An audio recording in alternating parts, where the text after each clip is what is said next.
Saving big on new construction, what you need to know before you buy a brand new home. Stay with us.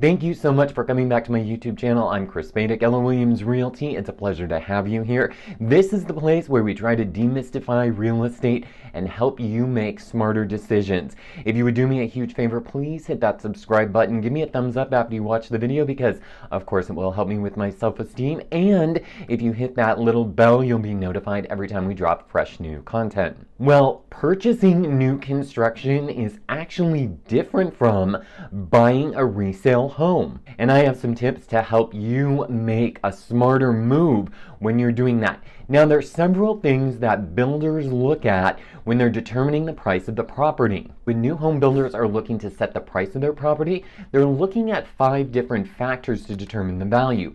The first thing is location. Second is cost of land. The third is the size of the home.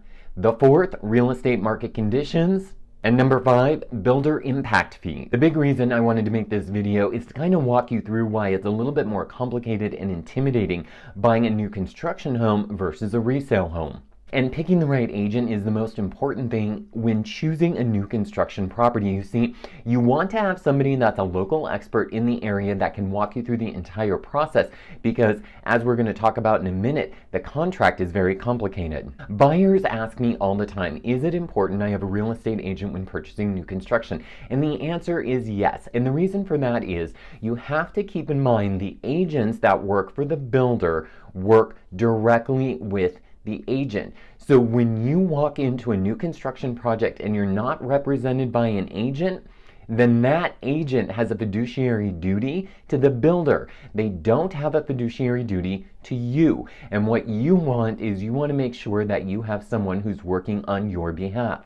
How do you get representation in your own agent? Well, first of all, you can give me a call and I'm happy to walk you through the process. But the big thing is that I have to accompany you on the first visit to the site. And the reason for that is because the builder wants the agent to register the client to make sure that they're in the system. That way, the agent can communicate directly with the buyer. So if there's any communication going on back and forth between the builder and the client, I also intercept the communication and I'm able to interpret for you. So people always ask me, is there a best time to buy new construction? And the answer is yes. You have to keep in mind builders are nationally traded companies on the New York Stock Exchange, and so they have investors that they have to answer to. So right now in December, November, December, this is really the best time to buy new construction. The reason for that is everybody's got holidays on the brain and they're out Christmas shopping and some people are traveling. So right now is actually the best time to make the purchase of a new construction home and get under contract. You may not close until the beginning of the year, but right now you're going to get better incentives. Another popular question I get all the time, is the price negotiable?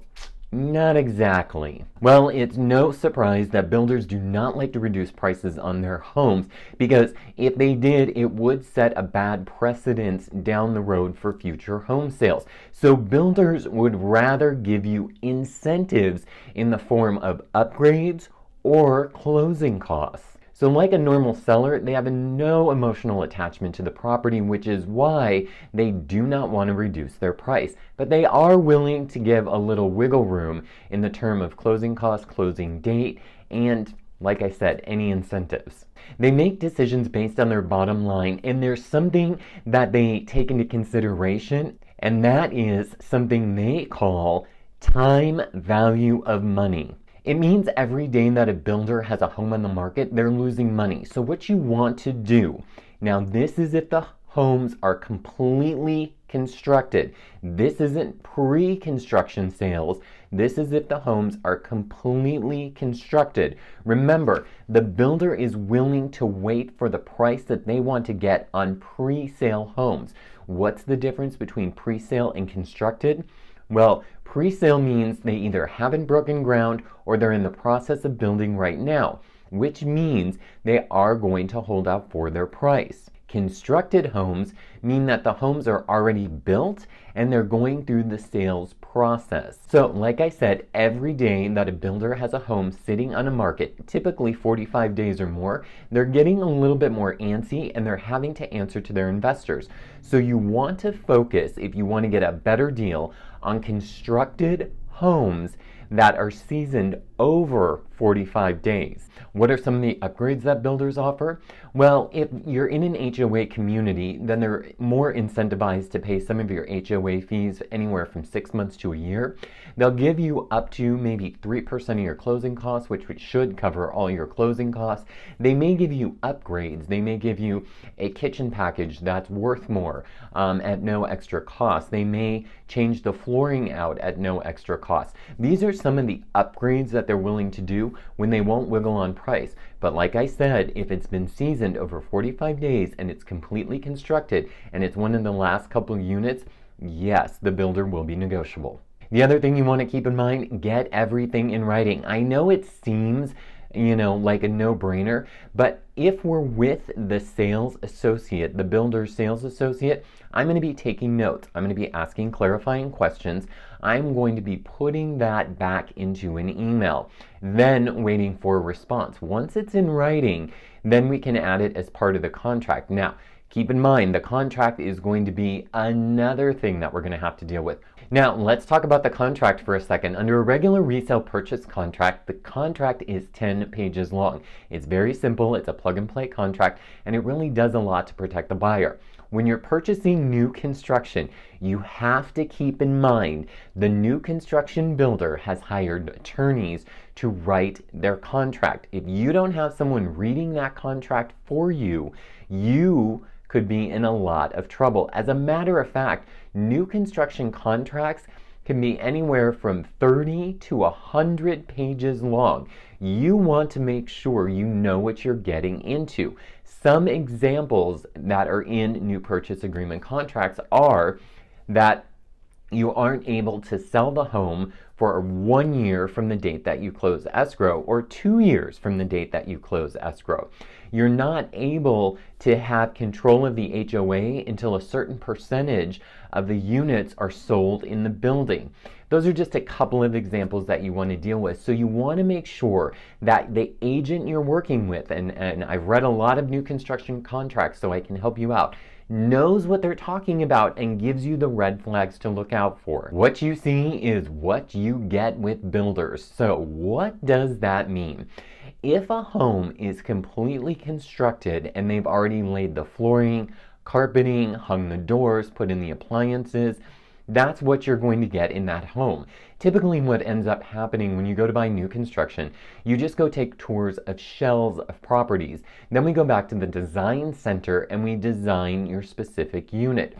Now, if we are designing a specific unit and you are putting a down payment or your earnest money deposit down on that unit, the builder can hold that deposit until you're ready to completely open the escrow. We can't open the escrow until the contract is accepted and then the builders get done.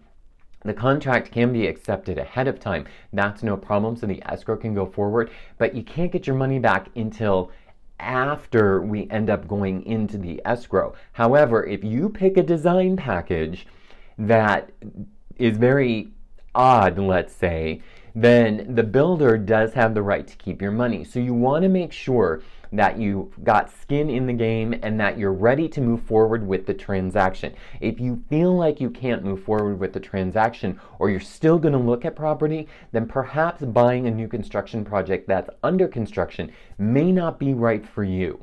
So let's talk about the model home for a second. The model home is typically the highest end version of the entire design center all in one place. Now, that also means that hundreds of people are walking through that model home, and you may just want to purchase the model home.